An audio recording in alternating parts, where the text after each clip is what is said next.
Team, what's going on today? Sage here, aka the Golf Hackr, and welcome to episode 27 of Scratch22. I promised you some course content last week, but due to some bad weather, I was only able to get out for 9 holes, and to be fair, it was probably some of the worst golf I've played since I started this whole journey.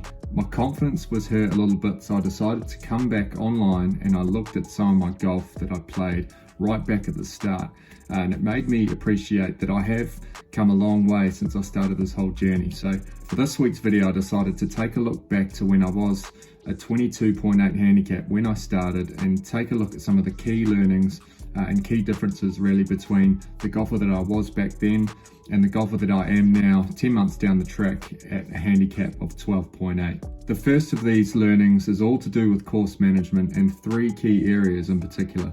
The first is making better decisions around the golf course. For example, knowing when to punch out to the fairway rather than going for the green, or knowing when to lay up rather than taking a longer club and doing your best to put it down by the green. These are all areas where I'm now making much smarter decisions, and a lot of these aren't even things I was considering when I was going around the golf course back 10 months ago. A lot of this comes down to accepting the result of a bad shot and accepting that you might now be playing for bogey than par, and avoiding getting yourself into even more trouble. A full round is made up of 18 holes, so don't go throwing away shots needlessly by going for hero shots when the chances are it will just cost you more shots in the long run. The second aspect of course management is thinking about where to miss your shots. This is something that I never used to think about, but is always something that I use in my shot assessments now. If the shot that I want to play goes wrong, where do I want to miss?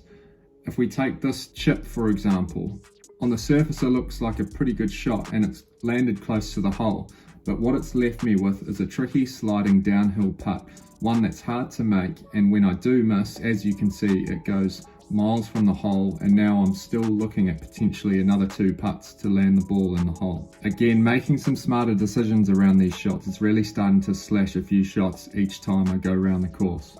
And the third of these aspects is aiming for the middle of the green and not the flag. You're better off to be on the green and putting than to leave yourself with a chip or even find yourself in a hazard. These should be avoided wherever possible. Often you'll find the pin is actually set up on the course to play in and around a hazard, and it's there to tempt you. If you get your shot wrong, you're going to end up in trouble. If you're a mid-handicapper, chances are that your shots aren't going dead straight each time and they're leaking left or right. So you're giving yourself the best possible opportunity of landing on the green by aiming for the middle each time.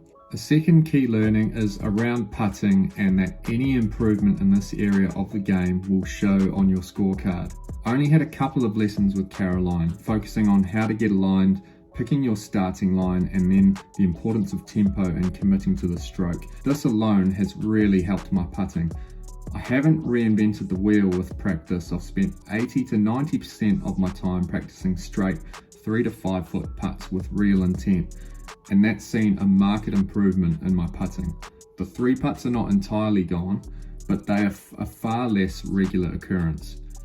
It's not sexy, but if you're around the 20 mark with your handicap and haven't practiced your putting, this is a sure way to shave some shots from your handicap. Final key learnings, guys, is in the mental game department. Now, I'm far from perfect in this area, but there are 2 areas in particular that I know since I started this journey I've become a lot better at, and thinking back to where I've had rounds that have gone bad or rounds that have gone well, a lot of it boils down to these 2 aspects. And so the first of those is learning to leave bad shots behind you. If you're ever waiting to tee off on a hole and you're still thinking about a missed putt or a shot you put out of bounds, you've got work to do.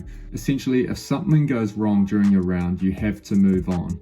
It's good to assess where things might have gone wrong for you, but once you've done that, you just need to put it behind you and start thinking about your next shot. This one is so much easier said than done, but thinking back to some of my best rounds, this is absolutely something that I've done well on the day. So don't underestimate how much this can impact your game. Really make it a focus for you and see how it goes. And the second, another one which seems really obvious, but at times I don't do well, is picking a target. So when rounds have gone bad at times, I've just lined my shots up in a general direction without actually picking a really specific target in the distance. Now this seems like an obvious one, but you'd be surprised at how many people don't actually do this, but it really does help. If you are aiming for something specific, you're telling your mind where you want the ball to go, and it's going to be a lot more likely that you land the ball in that vicinity. Make sure you pick a target every time. Make it part of your routine to pick a target and align yourself towards that target. Again, you might be surprised just how effective this simple tip could be. So while my own improvement has come through better and more consistent ball striking, there's absolutely no doubt in my mind that all of these things have played a crucial part in my development. So hopefully, if you're still sitting around the 20 mark, maybe one of these could really help you with your game. If you've watched this far, let me know in the comments down below what are the key tips that have helped you improve your handicap. My target remains finding the single figures with my handicap by July. Hopefully the worst of the weather is behind us. We got some more summer weather rolling in.